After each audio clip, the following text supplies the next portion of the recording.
Hello, Dr. Zakir Naik. My name is Mahendra Kumar, and I am by qualification MBA and work for Thomas Cook at Fort. My question is regarding non-vegetarian foods. It is allowed in Islam. Animals are living beings. So don't you think that it is violence? And my second question is that, is it compulsory in Islam to have non-veg food, and can a pure vegetarian person can follow Islam?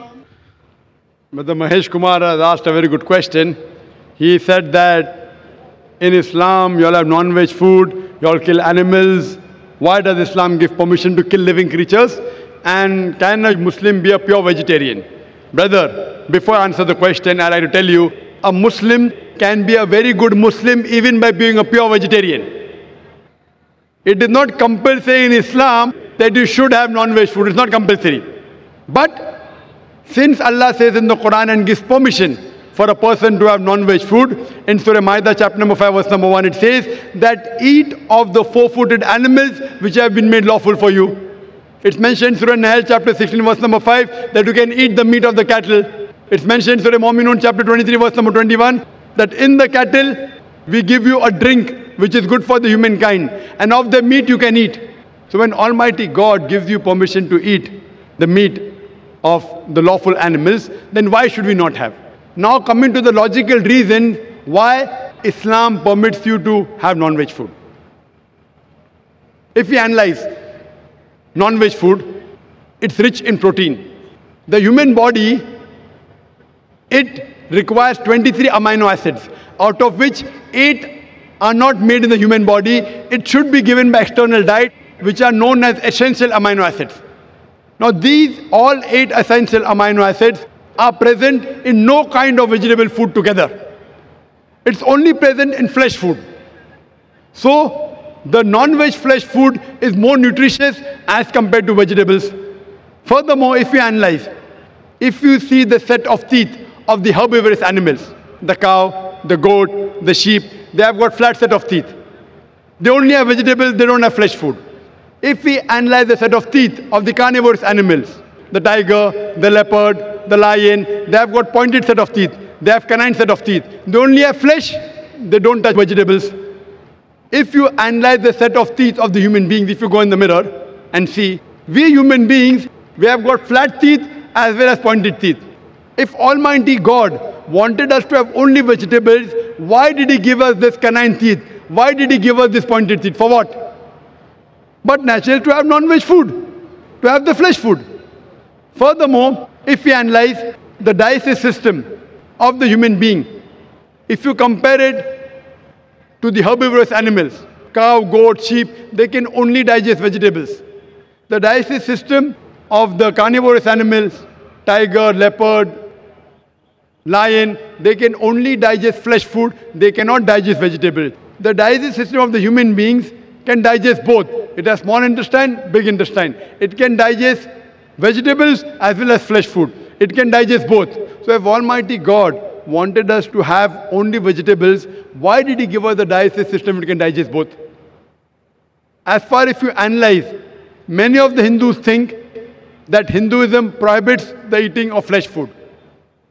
In fact, if you read, it's mentioned in Manu Smriti, chapter number 5, verse number 30. Almighty God has created some animals to eat and some to be eaten. If you eat the animals that have been created to be eaten, then it's not a sin. Manu Smriti, chapter number 5, verse number 31 says that Almighty God created some animals for sacrifice. Killing them is not a sin. Manu Smriti, chapter 5, verse number 40 says that killing sacrificial animals for sacrifice is permitted. It is a law of the God. So in Hindu scriptures, it's permitted to have non-veg food. If you read the Vedas and the other scriptures, sages and sons, they ate non-veg food, they even ate beef. If you read Mahabharata, Anushasan Parv, chapter number 88, when the Pandavas, they gather, Yudhishthir, who is the eldest brother of the Pandav, he asks Bhishma that what food should we give in yagna, in puja, in sacrifice, so that our ancestors will be satisfied. So Bhishma replies that If you give herbs and shrubs and vegetables, our ancestors will be satisfied for 1 month. If you give them fish, for 2 months.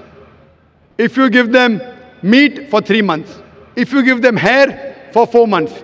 If you give them goat, for 5 months. If you give them bacon, for 6 months. If you give them birds, for 7 months. If you give them deer, for 8 months. And the menu continues, big menus there. It says if you give buffalo for 11 months.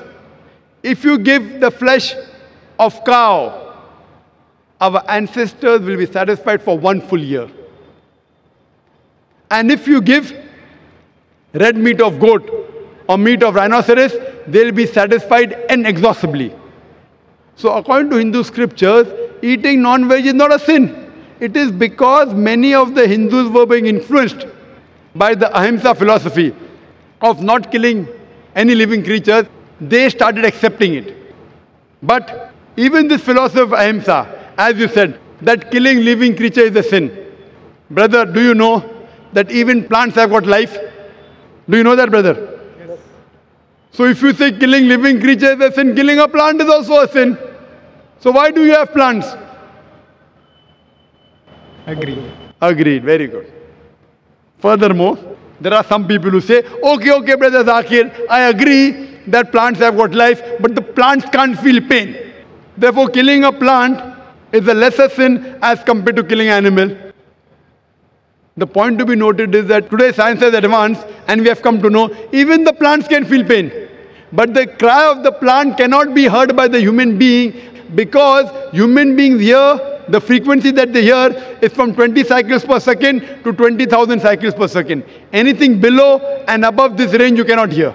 So there was a farmer in America who converted the cry of the plant into the human frequency, and you could come to know when the plants were crying, when they wanted water. There's another person who came and argued with me and told me, Brother Zakir, I agree with you that plants have got life, plants can feel pain, but the plants have got about 2 senses less as compared to the animals. Therefore, killing a plant is a lesser sin as compared to killing an animal. I'm asking you the question, brother. Suppose your brother, your elder brother, he is born deaf and dumb. After he grows up, and someone comes and kills him. So will you go and tell the judge, me Lord, give the murderer less punishment because my brother had 2 senses less. He could not hear, he could not speak. Will you say that? In fact, you will say, give the murderer double punishment. He could not hear, he could not speak. My brother was masoom, he was innocent. So in Islam, it does not work like that, 2 senses or 3 senses. The Quran says in Surah Baqarah, chapter number 2, verse number 168, eat of the good things we have provided to you. As long as the food is halal, it's tayyib for you, you can have it. And furthermore, I personally have got no problem if the non-Muslim don't have non-veg. I have got no problem. Only if they tell me eating non-veg is a sin, it's a crime, that's the time I give the reply. Otherwise, if the non-Muslims in India, they don't have non-veg, it's beneficial for me. If all the non-Muslims in India start having non-veg, then the prices of mutton and beef will rise. It will be more expensive for me to have it. So personally, I've got no problem. Hope that satisfies your question, brother. Yeah, definitely, sir. So now, if you want, you can yet be a good vegetarian. If you want, you can eat non-veg also. Eating non-veg will keep you more healthy. You can have, but even if you want to be a pure vegetarian, it's not a sin. Hope that answers the question, brother.